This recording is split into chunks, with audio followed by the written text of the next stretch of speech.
Morning everyone. A bit unusual that we're filming so early in the morning, but we'll just show you what we get up to first thing in the morning before the sun comes out. We've just left Watford where our workshop is, and we're off to fit a 2.4 metre wardrobe. They've got 3 panel shaker style doors, all painted grey, a bit like the last job that you last saw last week. A little bit darker grey. 3 of us here. Sean. Good morning. John, who's holding the camera, and the famous Morning. one, aka me, famous all over the world. Joking. Just concentrate on the road. Yeah, very true, very true. Right, enough of the stupid jokes. Well, anyway, it's 6:30, 6:45. Got a half an hour journey, so what we're going to do is we're going to get there, carry up the essentials, the bearers. What I'll do is I'll start laying down the bearers, which, as you probably know by now, is my system. Instead of kitchen feet, I have 2 timbers that go across the floor. I'll crack on with the bearers while the lads bring up all the materials. If I get that done before they finish, I will start hinging the doors so I get on with something and prepare something. Then when the lads bring everything up, they'll start constructing the carcasses together, and we sort of halfway meet in the middle. So by the time I'm finished these 2 jobs, like the doors and the bearers, we're ready just to put the carcasses in. But before that, when we get there, we say hello to the customer, you know, be nice and polite. We put down dust sheets, make sure all the stairs are covered because it's in the loft room. Get to the top, make sure we cover everything. Hopefully there's a lot of space, you know, it's in the loft room, but it's quite a nice big room, this one. Bit awkward stairs, but all doable, up 2 flights of stairs. But we've got a nice big room, so we'll cover up all our furniture. Any beds that are up there we'll cover, all the floor we cover. And like I said, stairs all the way up we cover too. And that is the first thing we do. So when I get there, we'll be cracking on with that. And yeah, hopefully we will get this done pretty quickly today. You know, that's probably the worst thing to say, I'm not sure. Whenever I say that, something goes wrong. Yeah. So, yeah, let's carry on with the video when we're there. And ding!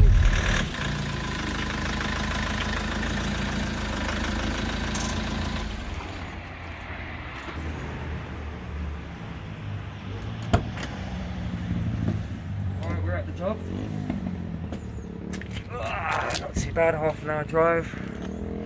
This is the one, and Sean right on the top roof, and that's where we got to go. So we're going to unload, have a look at what we've got.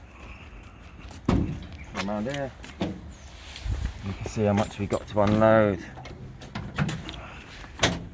All of that up to the top floor.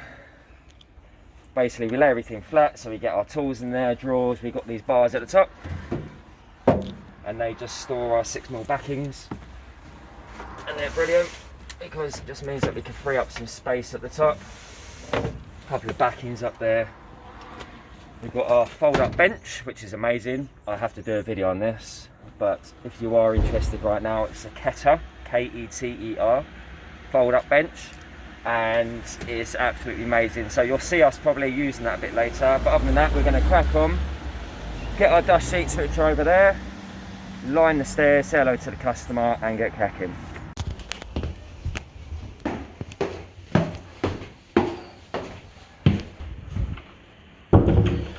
Right, so here we are, job starts, and this is what we have today. Nice big room, which is lovely. We don't always get this, as you see from my last job last Sunday. It was a little bit tighter, but we've got all the space in the world here. We might be able to cut trims up here as it's raining outside.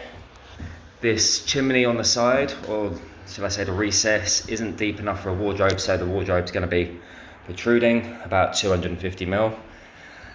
There we go. So we've got, that's the rough layout.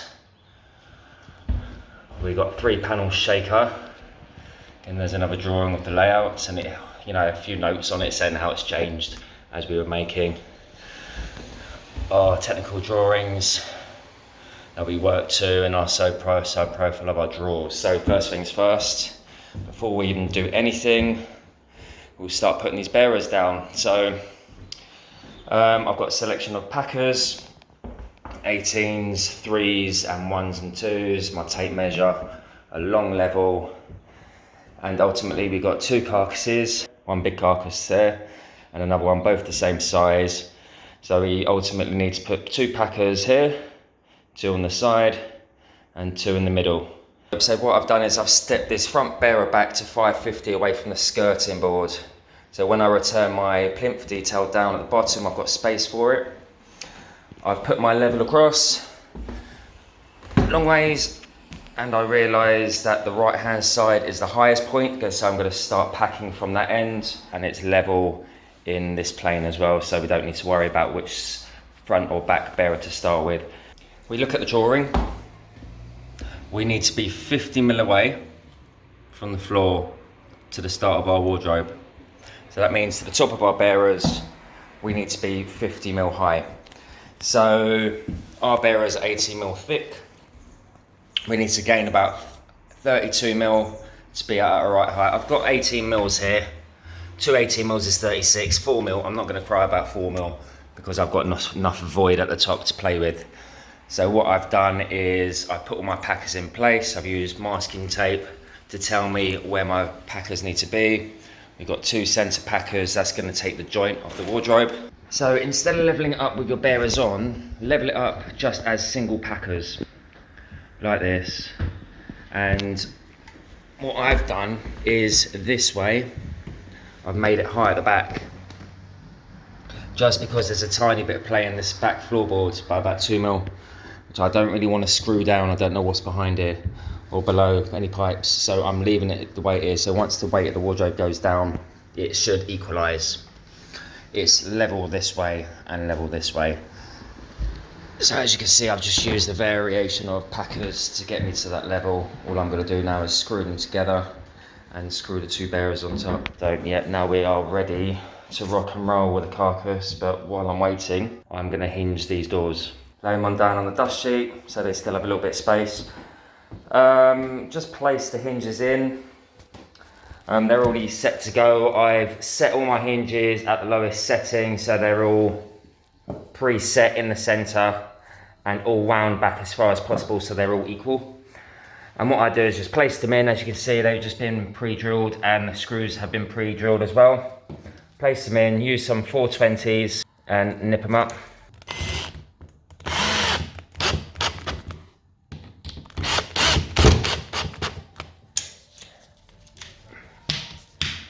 There we go. Just finish that and then crack on with the other 3 doors. But before we do that, what we do is put these little rubber grommets on. Top corner and bottom corner of every door as we're hinging, to do all the processes in one go. So when the door closes, it doesn't make that awful wooden banging noise. These are soft close hinges. We always use soft close, nothing less.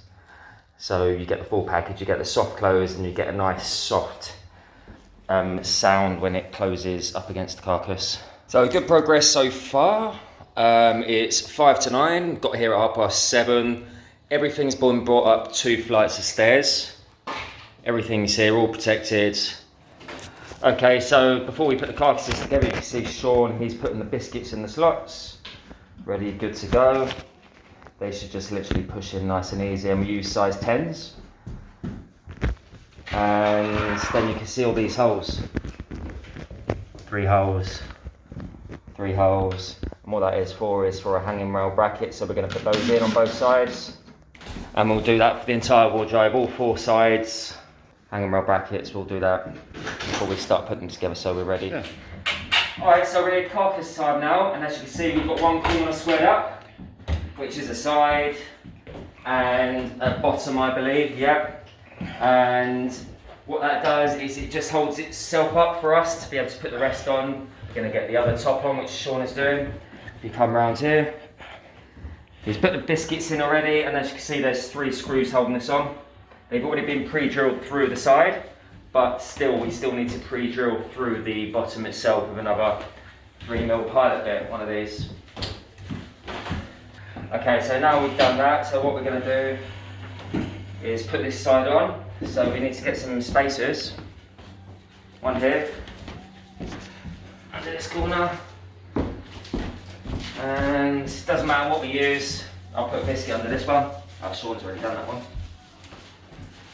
And what that enables us to do is be able to level up the sides so the backings are nice and flush. Otherwise, if the floor's out of level, then it can be all over the place with the joints. But before we do that, Sean is unwrapping the hanging rails because we've got 2 hanging rails to go in before we put the side on. Right, Sean's just pre-drilled this corner. Now we can pre-drill the other 2, so that's been held together now.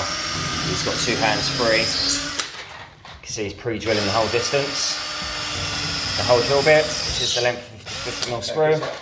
I'll do the other side. I missed it now. There you go. And while that's happening, John's doing the other corner. This unit's put together now. So all we're going to do is pick up the backing. We'll lay it on this Carcass the wrong way round at a diagonal. There we go, just so we can polish it up. Use it like a little table. I'm just going to use some furniture polish to bring up the surface. We always spray the backings first because they're hard to get to, and we spray everything else. Whoops! And we spray everything else once the job's finished. Wax on, wax off. There we go. Bit of furniture spray. Brought it up nicely. Now it's ready to be flipped over and screwed on with some 30mm screws. Right, so we've got the backing on. This is the bottom of the Carcass, that is the top. We're going to start with one corner first, as Sean is doing.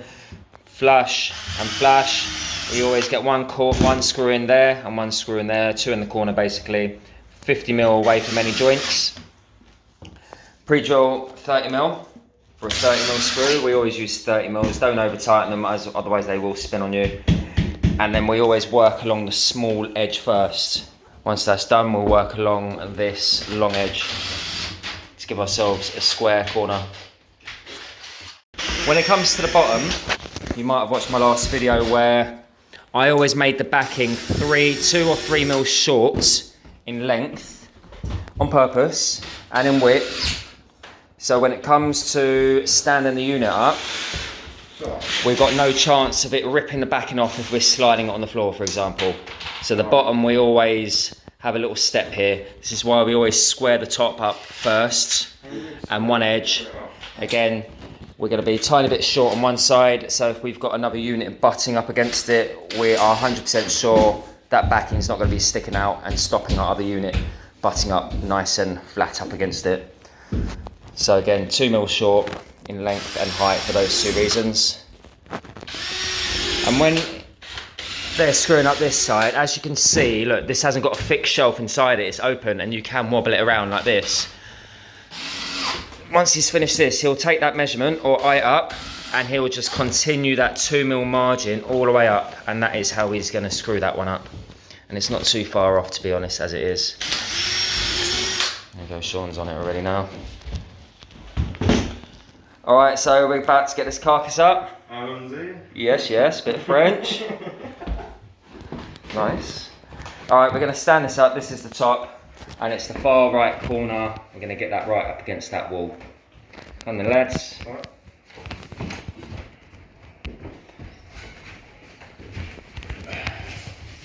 You see, it just about fits, and that was planned. Should be 10mm. Hey!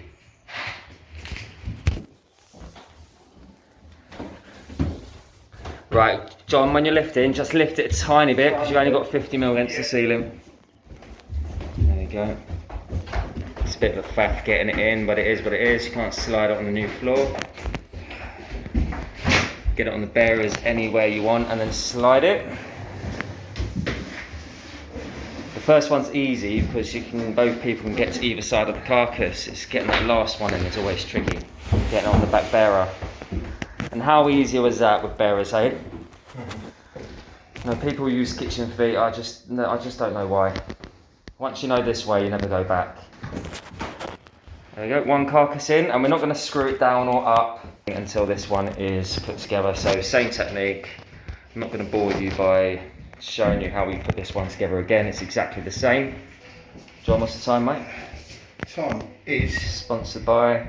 Don't ask me. No, can't.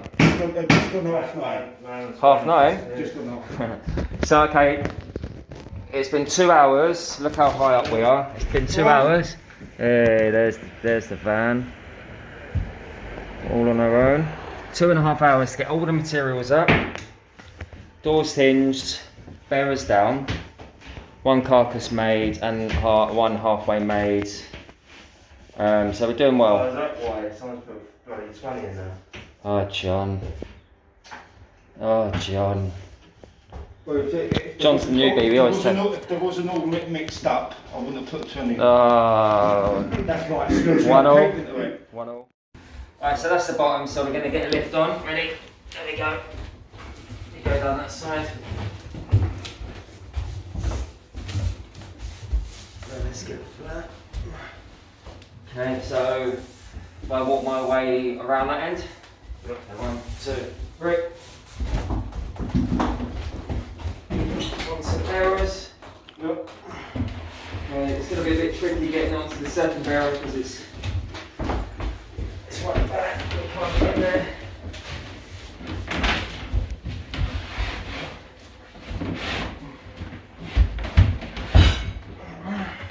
You want? Yep.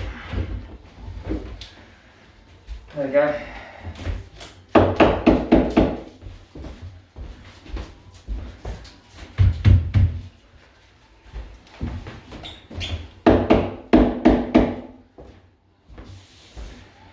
Okay, so all we do is just put a couple of clamps on here.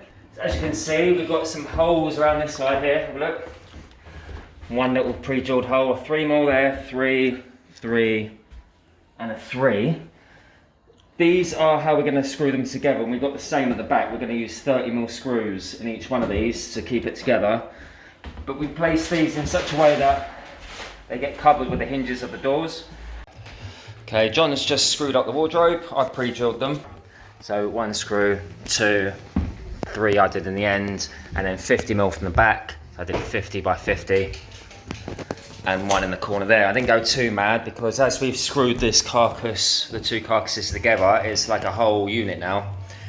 They both give each other strength, especially as they've got backings on there like cubes. And as you know, the cube is a really strong shape. So those 5 fixings that I've got at the bottom are plenty. And John, try and give that a little wobble. Just see how much wobble there is. Right. There's very little movement in it already, considering all we've done is fix it down to the floor. And we push this wardrobe directly up against the skirting here as close as we can get. And this is just going to have a side panel that runs from floor to ceiling. This floor to ceiling is only about 2.2. And we've got an 18mm panel. This gap looks about 20-ish, so if the panel doesn't cover the gap, we'll just put a little spacer or 2 right at the back. You know, one of these little 3mm here. We can just place a little space right at the back. 1, 2, 3, 4. Yeah, rig up something. Okay, so imagine this was your side panel. Yeah, there isn't, it's just missing, there's a tiny bit of a gap here. Yeah, the front will be touching here, we're just pulling the back out a little bit with a spacer. Yeah, so we'll be using that little trick, sort of, because we haven't got a 25mm panel, it is 18. So now while I'm doing that, Sean is screwing up all the runners on these side cheeks. So these cheeks or side panels go inside our opening. So this opening here at the bottom is for a set of drawers. Because we've got a hinge door here and a hinge door here, we need the drawer to pass the doors when they're open. As the door opens, it kicks into the wardrobe a little bit. So we need to gain about 10mm, which is why we need side cheeks. These have already been pre-drilled in the workshop, these side mounted runners. So once Sean's screwed those on, we'll literally just put them in place and screw them on with 4 screws. I was debating whether to drill into these 2 walls, but I've tried wedging first and the wedges have come out really nice. So what I've done, so I've used my spacers, have another look, and glued spacers in these gaps. 1 there, 2, don't worry about that mark, the side trim is going to cover that. 2, 3, and another one in here. When you put your packers in, if you are doing it this way, which is absolutely fine, look, it's not going anywhere for like no money now, it's really, really solid. If you are using packers or you're going to wedge, make sure that you step it back at least 25 mil, so when we get our trims in here, or when you get your trims in here, you've got enough space to put an 80 mil trim in. So that is quite critical. Step back the trim, step back your packers or your spacers, and you can wedge it. Try and glue them as well, so you glue your layers, and put some glue or some silicone to act as glue, so as you're knocking them in, the packers can't wobble themselves loose over time. So that's what we've done. That wardrobe is now completely fixed, so I'm happy with that. And we're going to just start putting the drawer cheeks on and start cutting some trims. Drawer cheeks in. These drawer cheeks only need to be the length of the runner. These are 450 runners. And we got them stepped back because we've got little mini handles going on the drawers. We've got to step these cheeks back and ultimately the fascia of the drawers. So there's space for the handles. Sean is marking the trims out, so this one is a side trim he's doing. John is setting up the saw. So there's our sacrificial piece of MDF that we cut onto when we cut our trims. And he's just bringing the hoover up to work with our Makita bungee. Alright, let's go and put one in, Sean.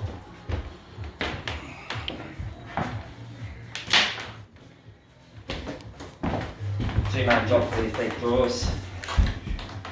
And all we're doing is we're lining up the prongs on the side.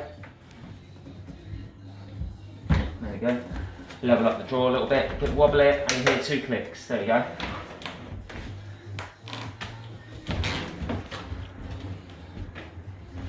And last one.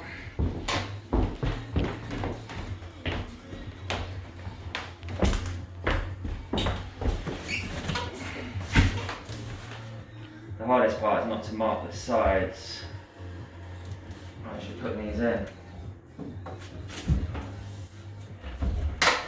2 clicks, if you hear 2 clicks, that's the way. And then we've got these fascias, this is what all these are for. Great, we're going to give you a little demo on how I hang a door. We haven't pre-drilled the holes for the wardrobe, on the wardrobe side of for this door at the moment, but this is literally how we fit a door really simply. So step 1, we get packers all the way up to the underside of the wardrobe, as tight as we can get it. Step 2, Sean's got it there, it's nice and square to the carcass at a 90 degrees angle. We've got a 3mm packer here and a 3mm packer here.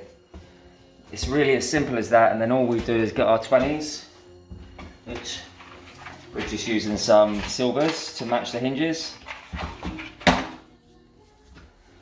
Push the hinge over, make sure Sean's holding it nice and square to the carcass, otherwise it will throw your hinge off. And dead centre of your hole of your hinge. Little nip up, don't over tighten these.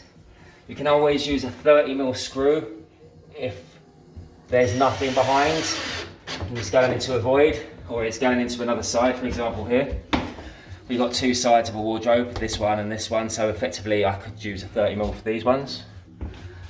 And that is really it. So we work our way down. There we go. Okay.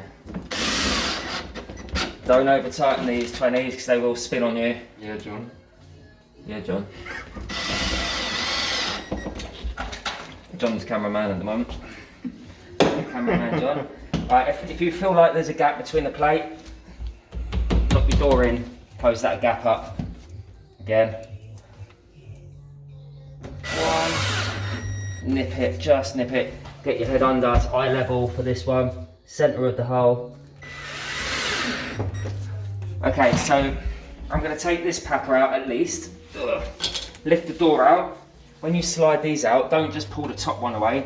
Pull the middle one or the bottom one out. That way it stops breakout of your door. Get those out of the way. That's a good tip, that. That is, yeah. Get this packer out, give it a little pull out. We don't want to slide it and damage the paint. We're going to have to put a little grommet here. It's banging against the skirting, so Sean will be able to do that for us. And then get my screwdriver. What would you do? Put the grommet on the door or the grommet on the skirting? It'd be on the skirting, wouldn't it?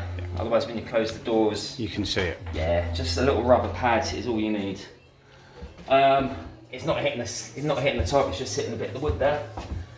And because I've wound all these grub screws back all the way, these are centered, but these are the ones that allow you to adjust the door left and right.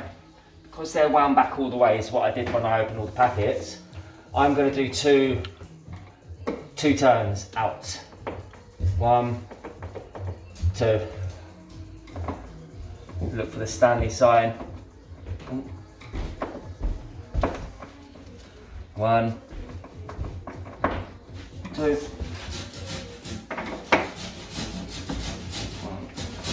2. Otherwise, you might find that the door binds as you're closing it. There you go. And it's as simple as that, really. That's what we do. It's a really quick process. See how the door closes.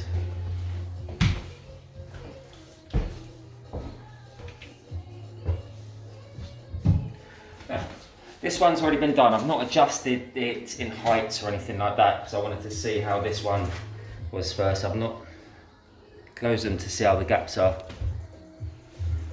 Yeah, so if you stand back, you can see the gaps aren't far off at the moment. All the way back. This gap's nice. We have got a panel that's going on here. For example, we've got a side panel here.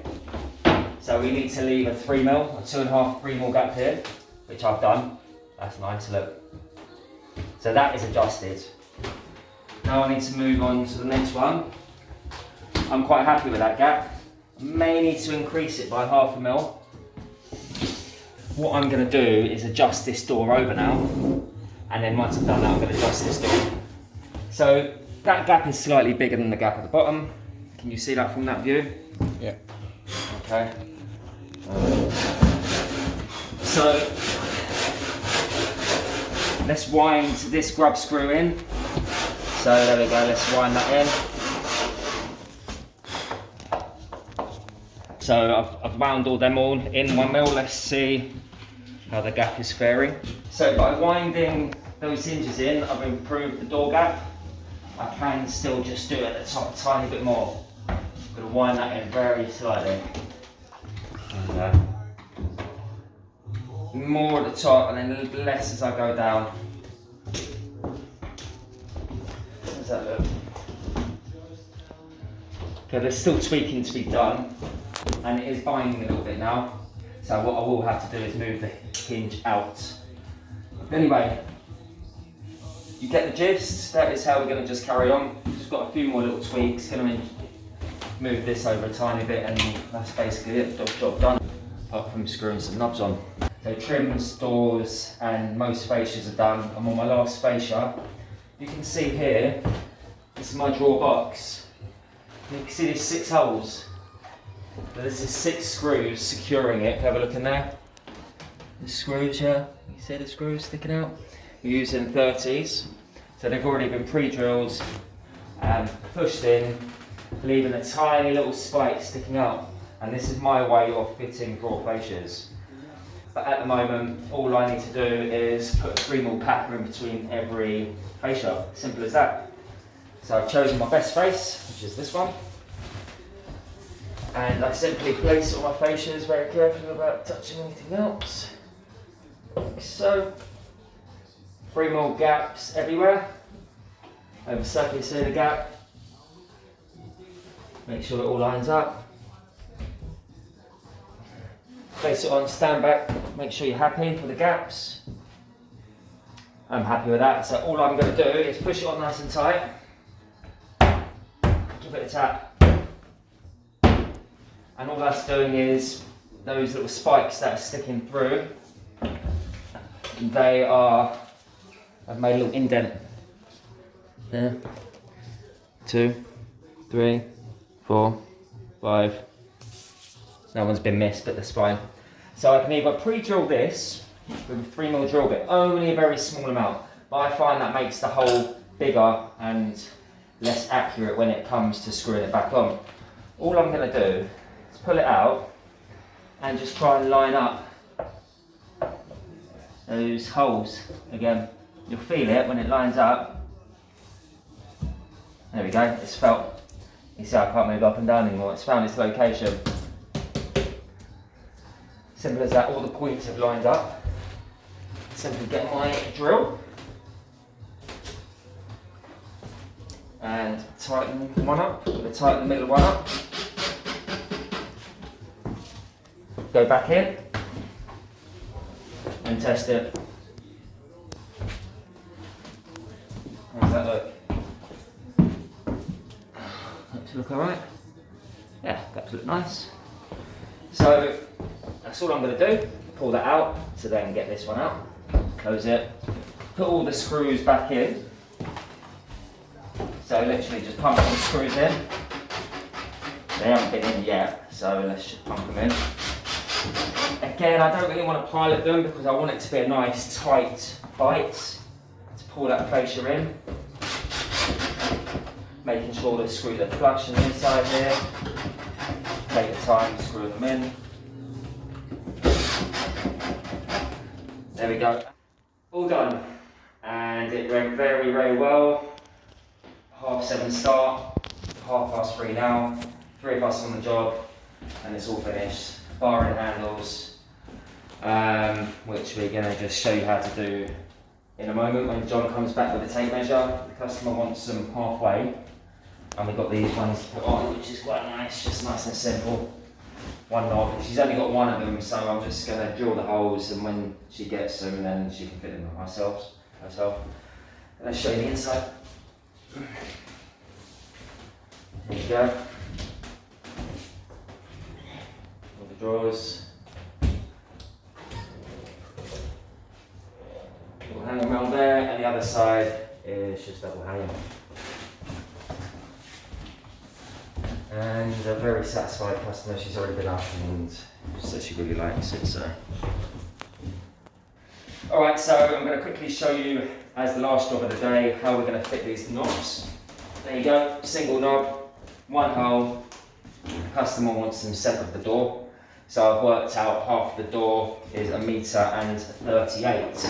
I've come up with that line. We've got this style which is 66, half of that is 33. There we go. And we've got our point. All I need to do then is just use something sharp to, I should be wearing my gloves, make that hole. And there you go. 5mm drill bit. Make sure it's sharp. If it's not sharp, you get a really crap hole.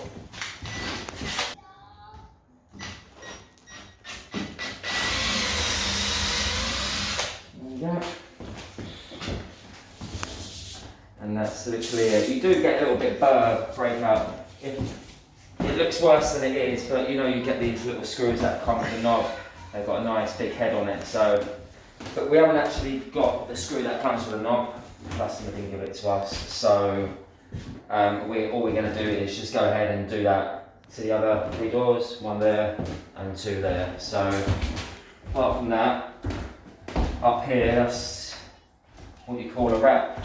Good boy. Alright chaps, thanks for watching, and I hope you enjoyed, took something away from today. 4 o'clock finish, not too bad. So we go home, and maybe we might stop off at their pub. No, we can't, because it's locked down. Anyway, thanks for watching guys, take it easy. Bye bye bye.